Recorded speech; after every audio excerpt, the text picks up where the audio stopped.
So we are here at Forever Love Rescue in Gettysburg, Pennsylvania, and we are joined here with Stephanie, the owner and founder. President. Where did it start at? I started rescuing dogs in my garage and in my house. We started out as a dog rescue 10 years ago this year. It's our 10th anniversary in February.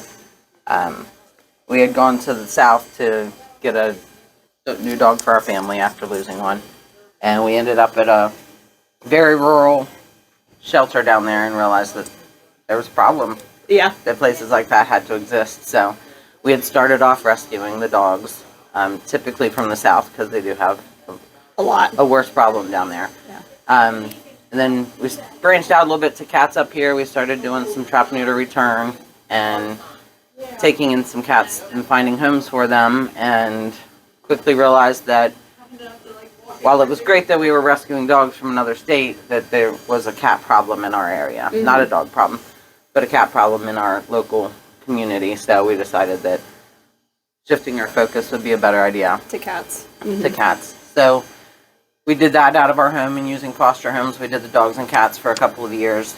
And then 2015, in October, we opened a little shop across town. Mm-hmm. Third the size of this, probably. Wow. So we had like 20 cats in the building, and people were coming. They were adopting cats. It was a cool place to come and meet the cats. So we got an opportunity to move here in February 2019, mm-hmm. and more than double our space. So we obviously took that. Took that out. Yeah, and doubled our cats. And yeah. So they typically stay with fosters, especially the kittens or the special needs ones. We try to keep them in foster homes, mm-hmm. Until they're ready to be adopted. Most of our long-term timers will be here. Mm-hmm. Yeah, this is their home. We're a no-kill shelter, so our longest resident right now has been here 4 years, mm-hmm. and I think we may have had some that got adopted at year 4 before. Yeah. I don't think we've ever had anybody for 5 years. For 5 years? Not yet. Well, maybe we can find her a home. We'll get some pictures and get a background on her later so we can try and find her a home. She's a tough one. She's our longest resident. Hi, Sheridan. Oh. I'd say no dogs. She needs a person who has lots of patience and lots of time and will give her lots of time to come around. She can sit, and she can make a trail to her. Sheridan will come up, and while Sheridan's eating her treats, she can touch her. If she were to do that 7 days a week at her house, she's the kind of person she needs in mind to sit and just... Yeah. So maybe somebody who is at home or works from home that would like a cat in their workspace that they could be around. Yep. Or that has a couple cats that they're already their pets and they just want to give another one a chance. Okay. Yeah. Getting her. And that's the thing is I think she's going to be the kind of cat that connects to a person though. But they're welcome to stay here as long as they need to. Once we take in a cat, we dedicate our entirety to them as long as they need us. So whether they get adopted and have to come back later or whether they need to stay here as long as they need to. Yeah, that's great. They're our cats. They are forever loved here. Cats own you. Mm-hmm. Yeah. Be ready for it. Cats are easier than dogs to take care of for the people who are looking for pets. Mm-hmm. Cats are definitely more manageable.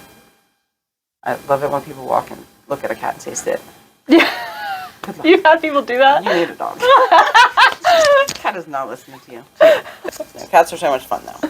Yeah. And their personalities are amazing. Mm-hmm. You walk into a building like ours and you'll see. Yeah, they're everywhere. You know, over here by the TV, and down here. This one's going to love you.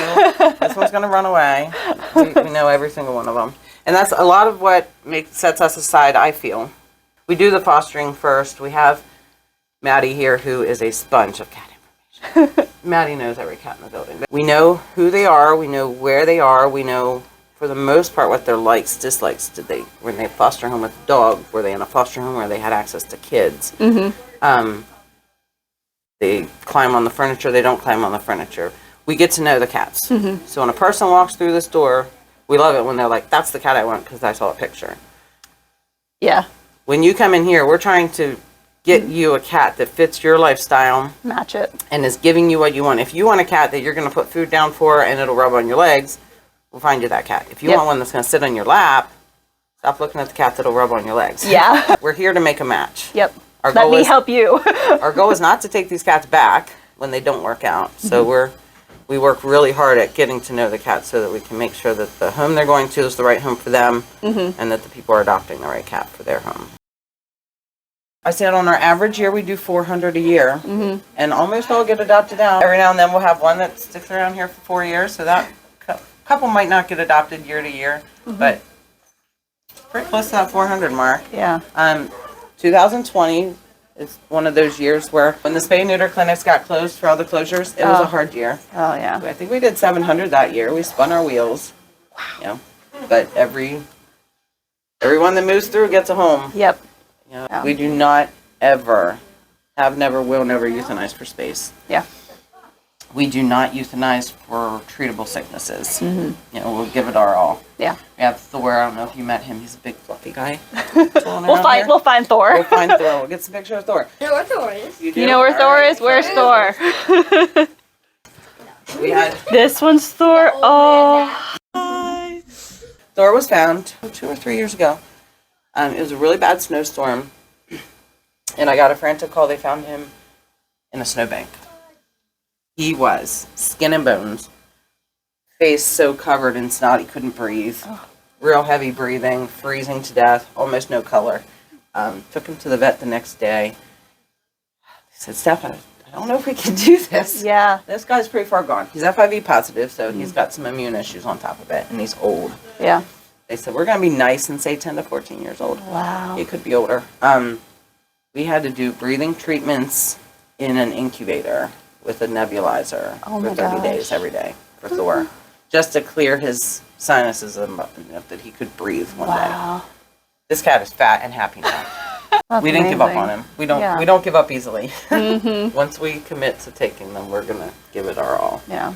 And stories like his, just you walk in here and you see Thor, and how can you not be happy? Cats are your pets. They are your family. Whether you're feeding them outside or whether you're living in your house with them, their responsibility. I think a lot of our problem in what we deal with the phone calls is that people obviously don't understand that. You know, we're moving and we can't take our pet. Well, if you were moving and you couldn't take your kid, you'd find a different place to move to. You know? Right. So, right. And we know that sometimes those circumstances are beyond control and things need to happen. And those are the kind of instances where we wish we were here to help. Yeah. But we get so burdened down with well, it just doesn't fit into my lifestyle anymore, or you know, I don't have enough time for it. It's coming to a shelter. It's gonna be stuck in a cage for a couple of months. They aren't giving it more time than you did in your home. Yeah. So it's fine where it is. Just get through the rough spots. We all do. Yeah. Be responsible for your pets, and if you can't be, then you should be responsible enough to find them Another home rather than just taking it. It's just the people need to keep in mind that not all people. There's a lot of good people, but people have caused the problem for these cats. These cats didn't walk outside by themselves and start making babies everywhere. Yeah. You know, they weren't wild creatures before we settled here. People have put them out there. People have made this problem, and then people call places like us who are overworked and overburdened and expect us to fix and the underpaid. Yeah. Not paid at all. Not paid at all.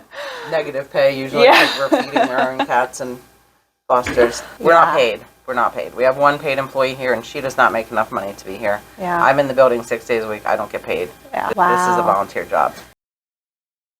TNR. Can you tell us a little bit about what that is and what that all consists of? So the reason that we have an overpopulation of cats is because people get cats and they don't fix them, and then they move, or they escape and they go outside, or they toss them outside, or whatever the reason they end up outside, and they're not fixed. So nature takes its course, and they have kittens. A female cat can get pregnant at 4 months old.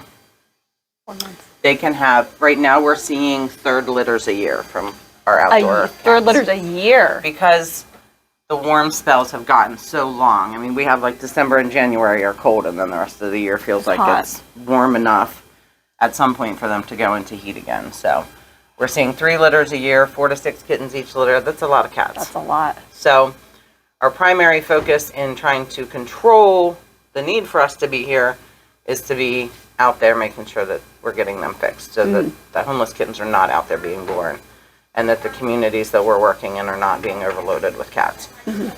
So we did, I think, around 500 last year, outdoor cats that were Just fixed. outdoor cats. Wow. Yeah, just outdoor. They're caught in live traps. We have trappers in different areas, or we work directly with the caretakers. We book the appointments. We do 25 every 2 weeks, and sometimes we'll sneak in some extra appointments. Yeah. But we bring them in here. We stage them, get them ready for surgery, drive them up to the clinic in the morning. Clinic is amazing. We use Nobody's Cats Foundation in Mechanicsburg, and they shoot through dozens of cats in a day. We pick them back up, stage them here for a couple days for recovery, and then return them to where their homes are. Wow. Most of our cats come from these places where we're doing these trappings. So a lot of discarded pets we consider. Every cat that comes into our adoption program gets scanned and then microchipped before it leaves. What kind of programs are out there for people to help get their animals spayed and neutered? Oh my gosh, that's the thing that hurts us to our heart. This is such an easy problem to get under control. If people would just take the time to find out and do it. We have 3 places in our county that do it, to take the cats, get it fixed. And at low cost. These places will typically fix a cat for less than $100. Yeah. And add on a couple bucks for shots and things like that. And I mean, if you're going to have a pet, that's just the responsible thing to do. Yeah.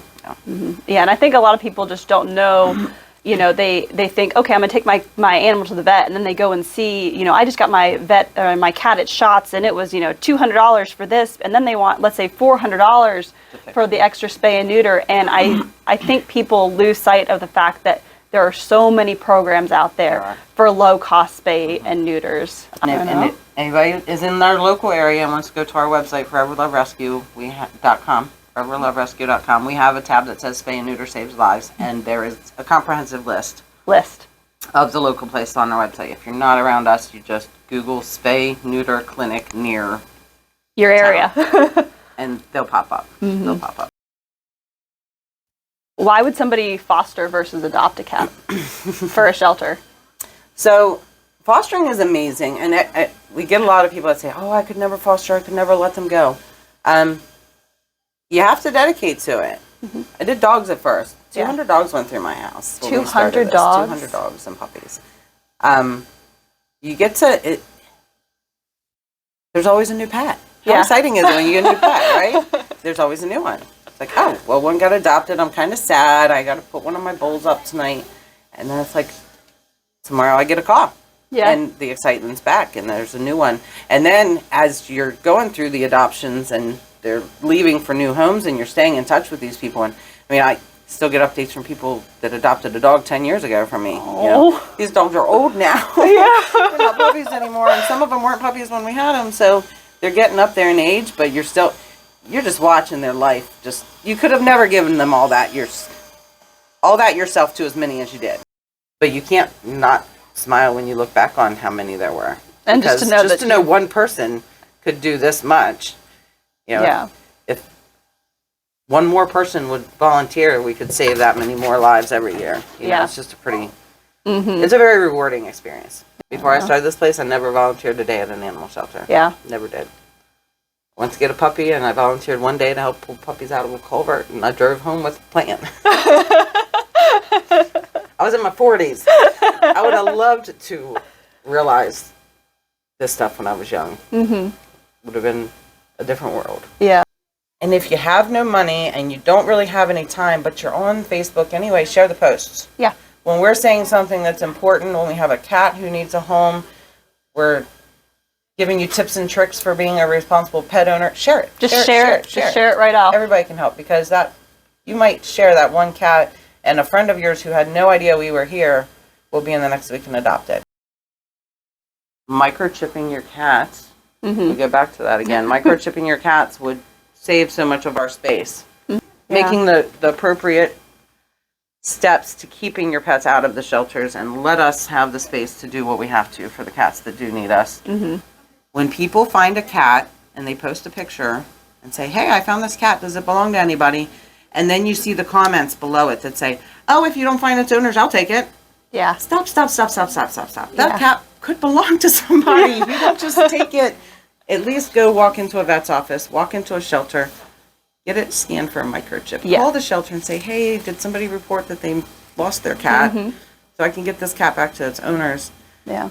It's just sad to think of how many pets are out there that never made it home. That are in second homes.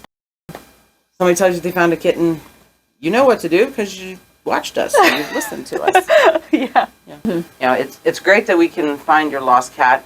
We actually just signed up with Petco Love. They have a new program now where they actually use software to grab an image from our files. When the cat comes in, we take a picture and it goes into our database. And they pull those pictures out every day. And they match them with pictures of lost pets. Wow. Like facial recognition software. And then if they get a match, then they can contact us and say, hey, you might have somebody's lost pet. Wow. So, like I said, the responsible pet ownership could change a lot of things for shelters. And the most important thing is you're a pet lover and you really want to help that cat you found. Places like ours exist every day. Yeah. Donate to them. Support them. You know, we do this off of donations. Yeah. So sending $10 a month is helping out tremendously. If we had, like we have, I don't know, 18,000 followers on Facebook. Yeah. If everybody donated $1 a month, Yeah. we'd have 18 grand to put towards these cats. Yeah. And that would be phenomenal for a group like ours, right? Yeah. Don't just reach out when you need us. Support us, keep us going, and then that way when you need us, we can afford to help everybody. Yeah. And we can have the resources to do that. And I think that's a great way to think about it too. For let's a dollar.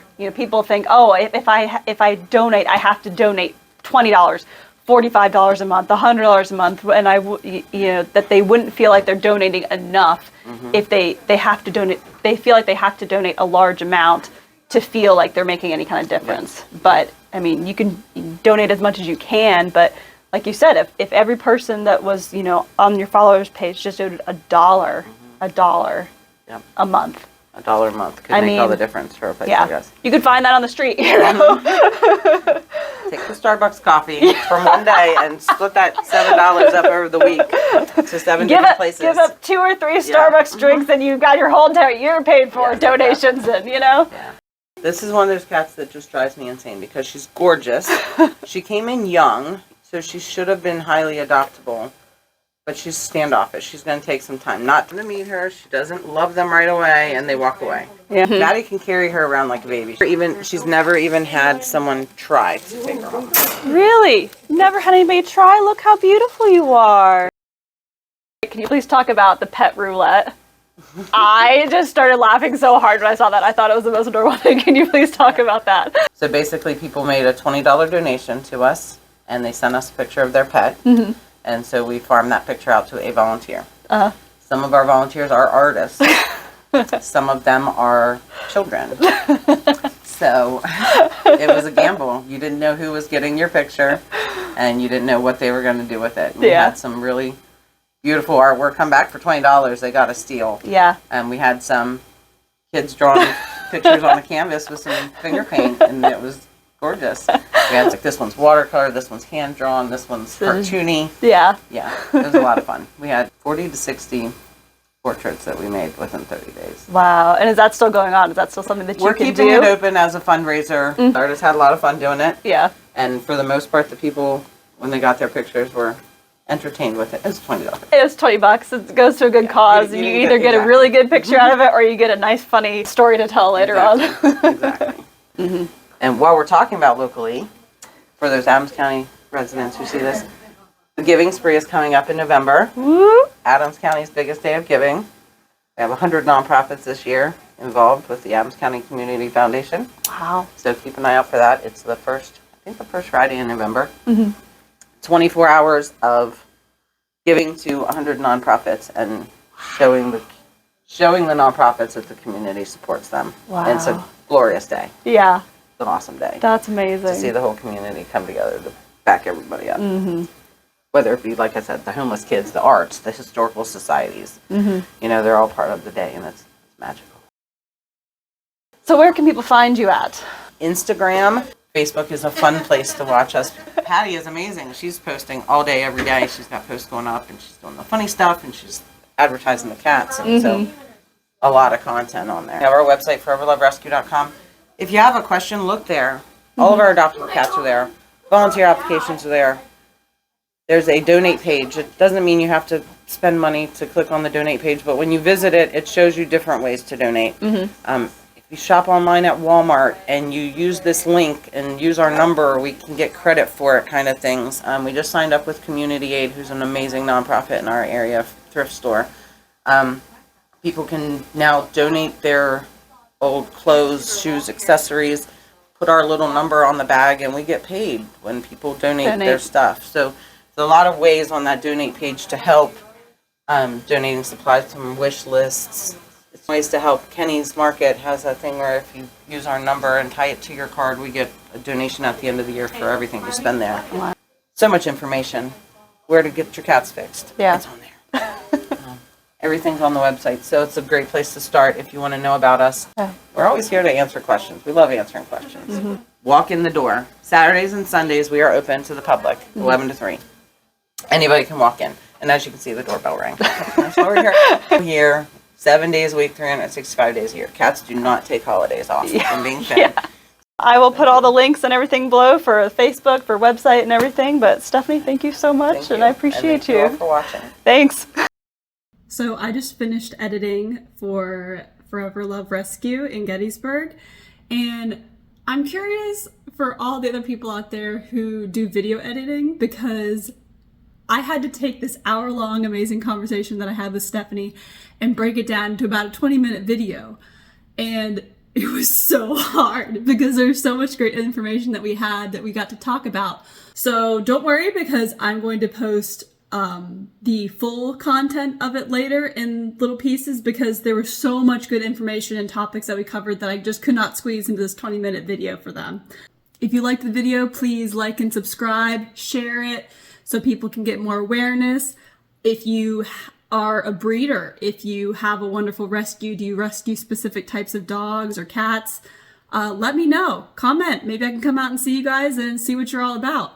Thank you, everybody, and thank you so much, Stephanie, at Forever Love Rescue. Appreciate all of you. Thanks.